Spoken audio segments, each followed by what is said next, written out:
এই নাও পিঠা আম্মা পাঠাইছে। জানোই তো যে আম্মা কেমন করে তোমার কথা বলে। একটু দিবা? কেন?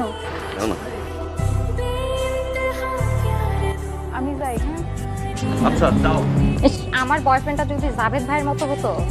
আমি আছি বিপদের মধ্যে, ঝামেলার মধ্যে, আর তুই ফাঁসলামি করছিস আমার সাথে। ও মা, তুমি একসাথে দুই নৌকা পা দিচ্ছ আর আমি কিছু বললেই দোষ।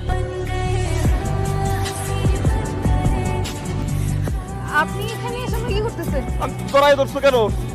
তুমি পাল্টাই গেছো। শুনো, আমার না এখন পড়তে বসতে হবে, অনেক পড়া আছে। নুরির সাথে আপনার সম্পর্কটা কি? আরে মেয়ে আমার প্রেমিকা। এটা কি বললেন? নুরির সাথে আমার সম্পর্ক ভাই ছোটবেলা থেকে, বুঝছেন ভাই?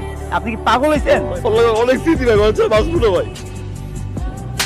আমি কবে বলছি আপনাকে আমি ভালোবাসি? আপনি শহরে আসেন, আমার গ্রামের মানুষ, এই জন্য আসেন, আমি সুন্দর করে দুটো কথা বলি, দেখা করি, তার মানে কি আমি আপনার ভালোবেসে ফেলছি? আপনি এগুলো ভেবে ফেলবেন? আপনি যদি নেক্সট টাইম আমার সামনে আসতে চেষ্টা করছেন না, তো আপনার খবর আছে।